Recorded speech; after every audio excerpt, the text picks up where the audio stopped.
Assalamualaikum warahmatullahi wabarakatuh.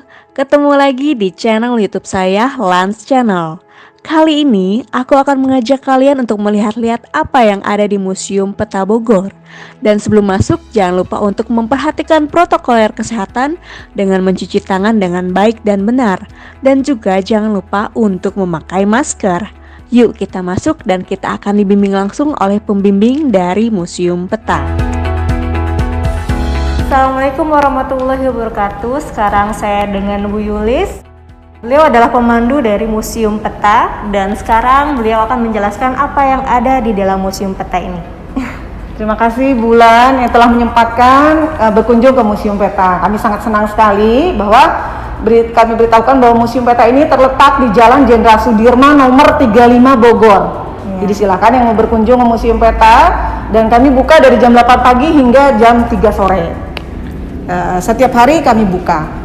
Nah, di Museum Peta ini Bulan, kita mempunyai dua bagian museum. Yang pertama adalah monumen. Di monumen terdapat nama-nama tentara Peta yang dulu pernah sekolah di Bogor. Jadi itu alasannya Museum Peta kenapa ada di Bogor, karena dulunya tentara Peta dididik oleh Jepang di Bogor. Di tempat kita inilah para pemuda dari Jawa, Madura, Bali. Nah, bagian kedua adalah museum. Nah, di museum ini ada benda-benda bersejarah Bulan yang dulu digunakan oleh tentara Peta. Dari mulai senjata, kemudian ada baju tentara Jepang asli, kemudian ada pedang katana, kemudian ada 14 diorama. Oh, diorama. Yang menceritakan tentang sejarah tentara Peta. Oleh karenanya kita akan melihat satu persatu diorama yang ada di Museum Peta. Oke. Kan? Yang di belakang kita ini diorama pertama ya Bu Yulis Betul. ya. Nah, ini kita lihat ada tokoh-tokoh bangsa Indonesia yang sedang menyepakati berdirinya tentara Peta.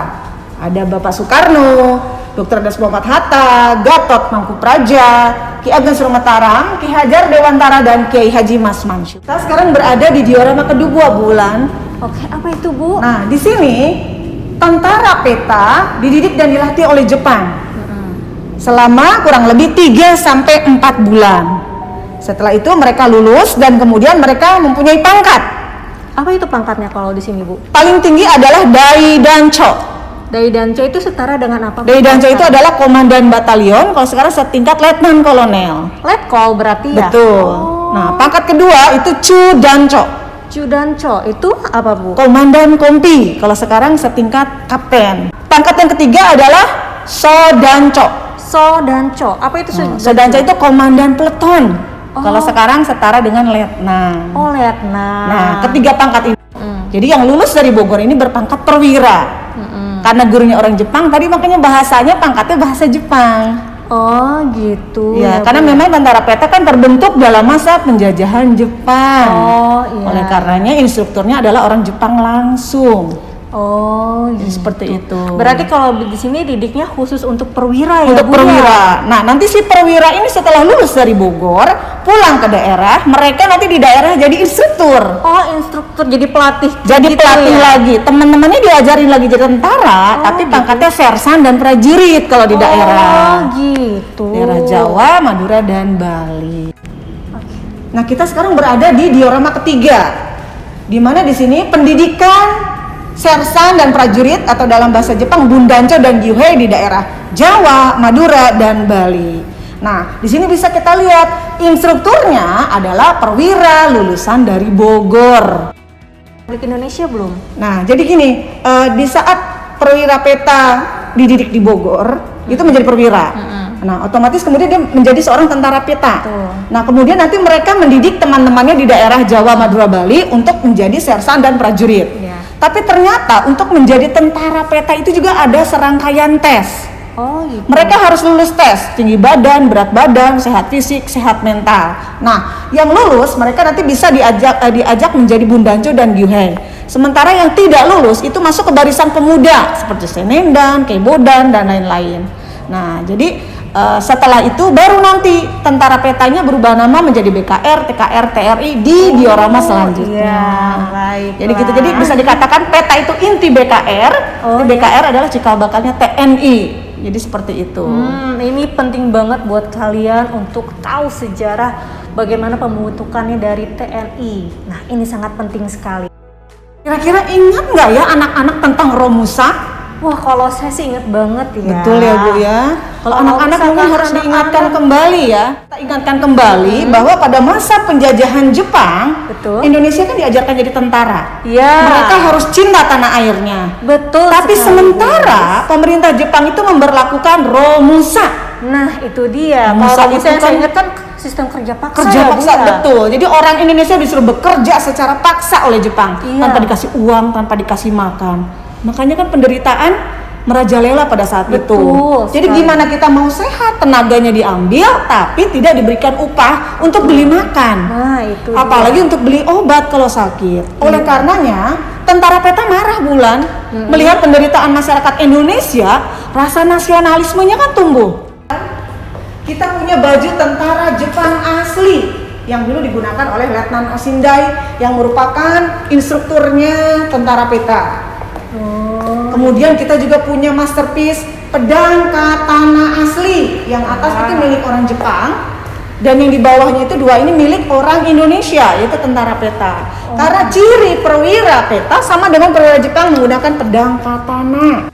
Ini juga ada pedang katana milik Samurai R. Muhammad.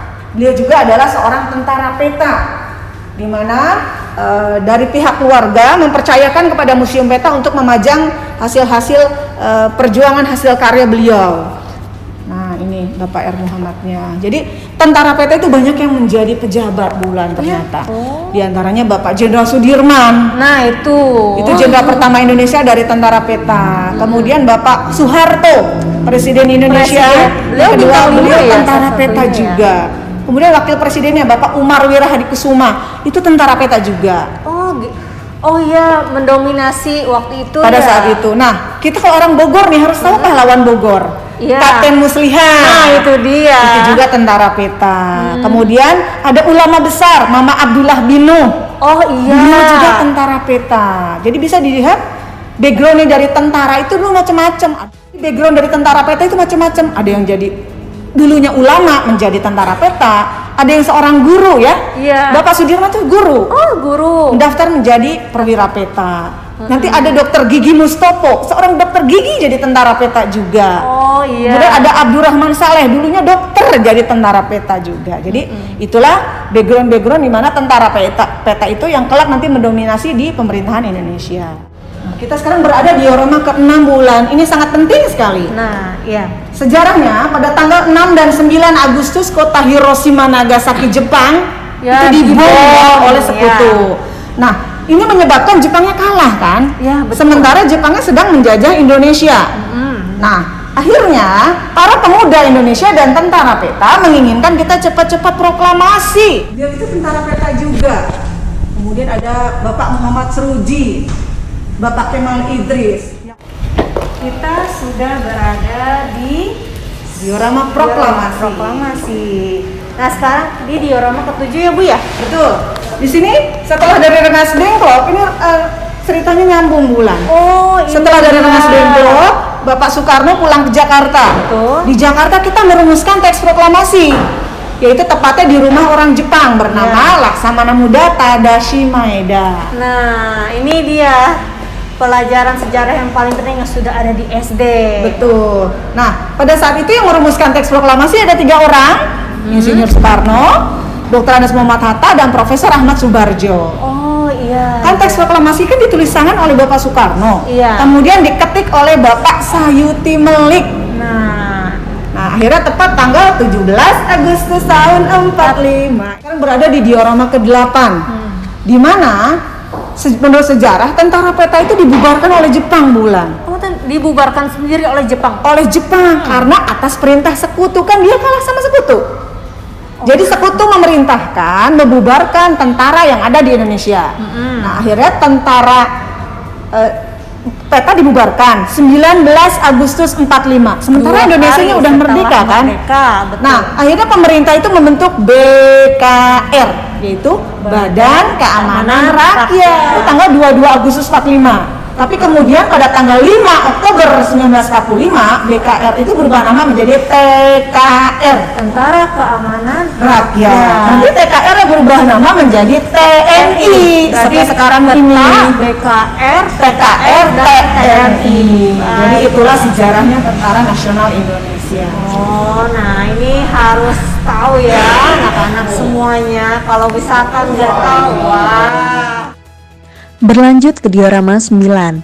Pasca kemerdekaan Indonesia, Bung Karno dan juga para pemuda tanah air melakukan rapat raksasa di lapangan Ikada atau yang disebut dengan Ikatan Atletik Jakarta pada zamannya dan sekarang kita kenal sebagai Monumen Nasional.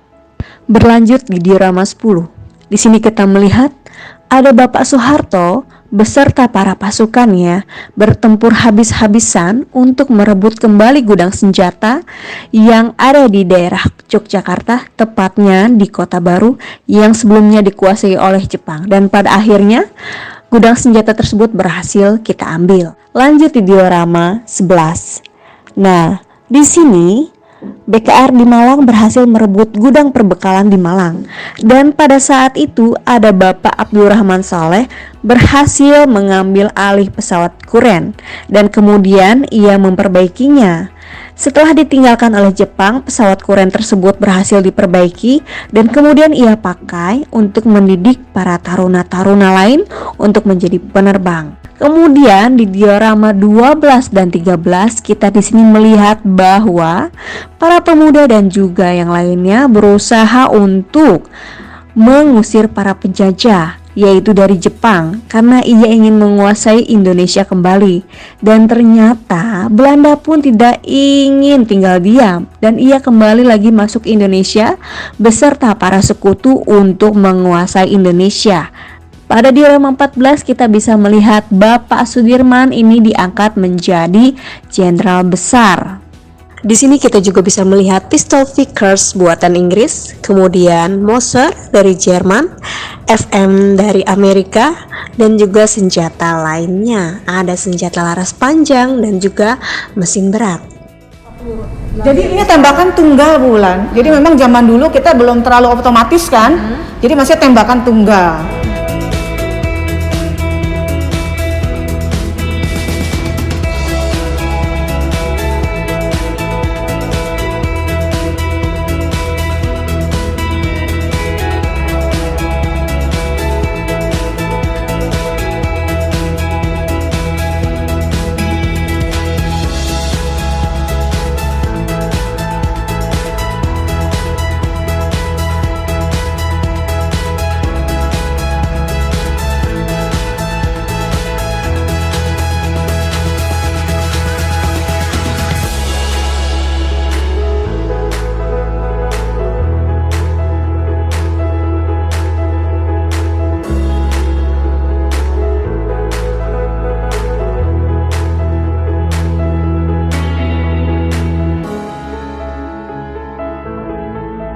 Ini tank ya Bu ya? Iya, ini tank AMX ya.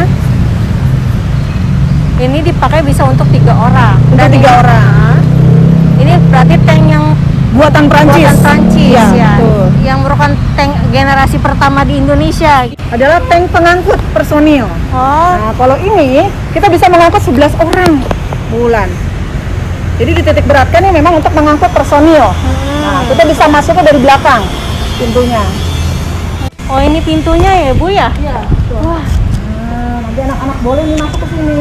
anak-anak berarti boleh masuk sini ya? Boleh, silakan. Nah, Nggak kebayang ya dulu panasnya segimana panas. Bu. Nggak ada AC ya, Bulan. Iya, betul sekali. Berarti supirnya yang akhirnya kita sudah yang namanya melihat-lihat apa yang ada di Museum Peta. Terima kasih Ibu udah menjadi pembantu saya dan sudah menjelaskan semua yang ada di dalam isi museum ini. Sama-sama, Bulan. Ya. Gimana, ada pesan-pesan nggak buat anak-anak atau yang lihat video ini? Nah, mudah-mudahan anak-anakku sekalian semuanya pintar semua, Bulan. Amin. Jadi insan yang soleh dan soleha, Ya. dan tentunya mempunyai jiwa nasionalisme dan patriotisme yang luar biasa demi Indonesia merdeka. Dan satu lagi yang harus diingat, Bangsa yang besar adalah bangsa yang menghargai jasa-jasa para pahlawannya. Terima kasih. Assalamualaikum warahmatullahi wabarakatuh.